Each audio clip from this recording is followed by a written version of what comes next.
Hi guys, welcome back to Nick service creation. ఇవాళ నేను బిర్యానీకి మంచి కాంబినేషన్గా కట్టా తయారు చేస్తున్నాను అనమాట. ఇది నాన్ వెజ్ బిర్యానీకి, వెజ్ బిర్యానీకి కూడా చాలా బాగుంటుంది.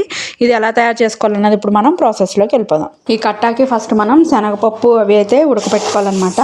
నేను రైస్ కుక్కర్ కప్పుతో 1 కప్పు శనగపప్పు తీసుకున్నాను. సేమ్ అదే కప్పుతో ఒక 2 స్పూన్స్ కందిపప్పు కూడా తీసుకున్నాను అనమాట. దీన్ని శుభ్రంగా కడిగేసి ఇంకో సరిపడ వాటర్ అయితే పోసేసుకున్నాను అనమాట. శుభ్రంగా కడిగేసి ఇప్పుడు దీన్ని కుక్కర్లో పెట్టుకుని ఉడకబెట్టుకోవాలి. ఇది 5 విజిల్స్ వచ్చే వరకు దీన్ని ఉడకపెట్టుకోవాలి. ఇన్ కేస్ కనుక పప్పు కనుక ఒక హాఫ్ అన్ అవర్ అలా నానపెట్టుకుంటే 3 విజిల్స్ సరిపోతుంది. నేను నానపెట్టుకోలేదు కాబట్టి డైరెక్ట్ పెట్టేస్తాను కాబట్టి 5 విజిల్స్ అయితే రానివ్వాలి.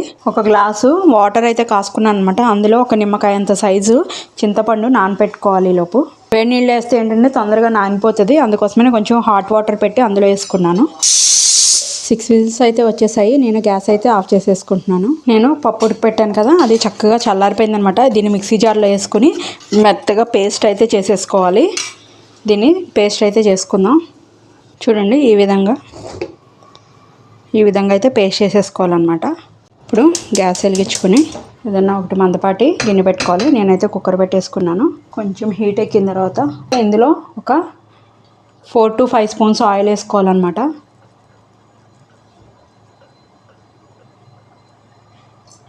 ఆయిల్ హీట్ ఎక్కిన తర్వాత అందులో 1 స్పూను జీలకర్ర, 1 హాఫ్ స్పూను ఆవాలు, 2 ఎండుమిరపకాయలు, కచ్చాపచ్చిగా కొట్టుకున్న వెల్లుల్లిపాయ 3.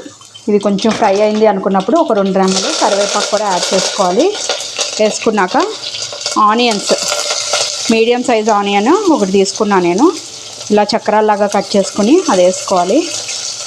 అండ్ ఒక 4 పచ్చిమిర్చి ఇలా మధ్యలో కట్ చేసుకొని అవి ములక్కాయ ముక్కలు మనకి ఇష్టం తగ్గట్టు నేను ఒక 7 అయితే ములక్కాయ ముక్కలు వేసాను.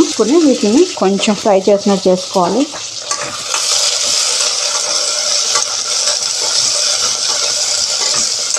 కొంచెం ఇలా ఆయిల్లో ఫ్రై అవ్వాలన్నమాట.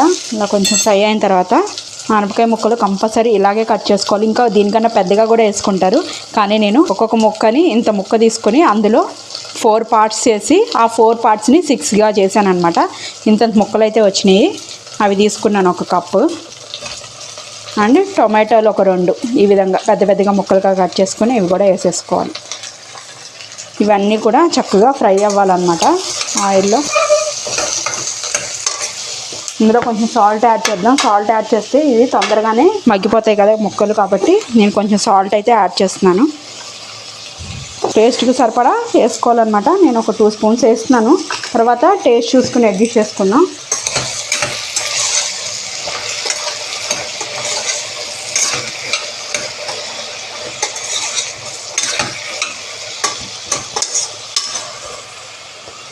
నేను ఇందులో ఒక పెన్నడంకాయలు 3 వేస్తున్నాను అనమాట.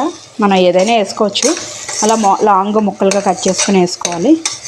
ఇవన్నీ కూడా కొంచెం ఆయిల్లో ఫ్రై అవ్వాలన్నమాట. అప్పుడు వాటర్ అన్నది యాడ్ చేసుకున్నాం. కొంచెం ఫ్రై అయిన తర్వాత చింతపండు నానపెట్టుకున్నాం కదా, ఈ విధంగా మెత్తగా పిసుకుని ఇందులోంచి స్ట్రైనర్లో వేసి వడకట్టేసుకొని ఓన్లీ చింతపండు గుజ్జు అయితే తీసుకోవాలి. ఎందుకు అంటే ఇందులో పీచులు కొంచెం పెంకులు అవి వస్తాయి కాబట్టి నేనైతే ఎప్పుడైనా కూడా చింతపండు గుజ్జు పోయాలంటే కంపల్సరీ స్ట్రైనర్లో వేసి వాటర్ తీస్తాను అనమాట. ఇందులో కొంచెం వాటర్ యాడ్ చేసుకుందాం. చిక్కగా ఉంది కదా, తీసుకొని దీన్ని ఒకసారి మొత్తం ఇచ్చేసుకొని దీన్ని స్ట్రైనర్లో వేసి వడకట్టేసుకుందాం.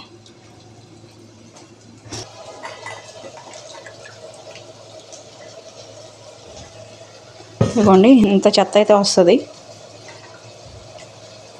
అదే స్ట్రైనర్లో వడకట్టుకుంటే ఈ పెంకులు, గుజ్జు, చింతపిక్కలు, గుజ్జు వేరైపోతుంది. డస్ట్ కూడా బయటకు వచ్చేస్తుంది అనమాట. ఇది దీంతో కనుక మనం వేస్తే అంత కసకసలాడుతూ ఉంటుంది.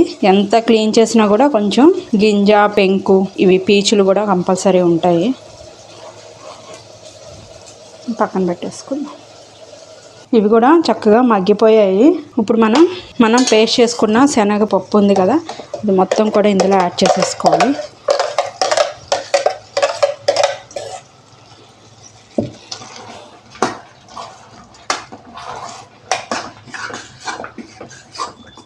ఇప్పుడు మిక్సీ జార్ కడిగేసి వాటర్ సరిపడా మనకి ఎంత చిక్కదనం కావాలో అంత వాటర్ అయితే ఇందులో యాడ్ చేసేసుకోవాలి.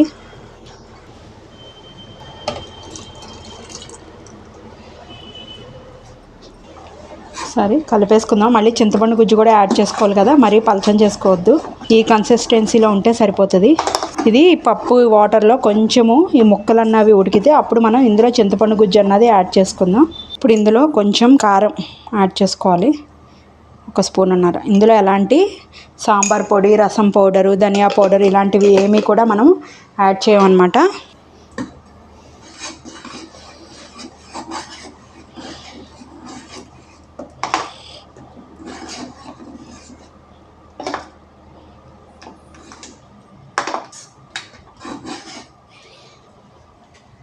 చూడండి ఈ విధంగా మరుగుతూ ఉంటుంది కదా. ఇప్పుడు మనం ఇందులో చింతపండు రసం తీసాం కదా, అది మొత్తం కూడా యాడ్ చేసేసుకుందాం.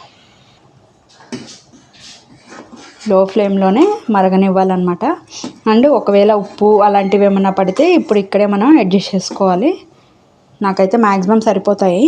అండ్ బిర్యానీ కూడా ఉంటుంది కాబట్టి సరిపోతుంది. సో దీన్ని కొంచెం మరగనిద్దాం చింతపండు గుజ్జులో.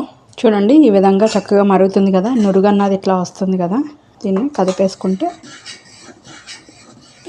వెళ్ళిపోతుంది. ఇప్పుడు ఇదైతే అయిపోయిందనమాట. ఇందులో ఫైనల్గా కడిగి కట్ చేసుకున్న కొత్తిమీర కూడా యాడ్ చేసేసుకొని ఒక్కసారి కలిపేసుకొని గ్యాస్ ఆఫ్ చేసేసుకుందాం. బిర్యానీతో పాటు దీన్ని కూడా సర్వ్ చేసి చూపిస్తాను అన్నమాట. ఈ డిష్ని మీరు కూడా తయారు చేసుకుని టేస్ట్ ఎలా ఉందో నాకు కామెంట్ చేయడం అయితే మర్చిపోకండి. మీరు కనుక ఫస్ట్ టైం ఇక్కడ ఛానల్ చూస్తున్నట్టయితే సబ్స్క్రైబ్ చేసుకోండి. ఇలాంటి మరికొత్త డిషెస్ కోసం బెల్ బటన్ ప్రెస్ చేయడం అయితే మర్చిపోకండి. ఈ వీడియోని మీ ఫ్రెండ్స్ అండ్ ఫ్యామిలీ మెంబర్స్కి కూడా షేర్ చేయండి. Thank you guys.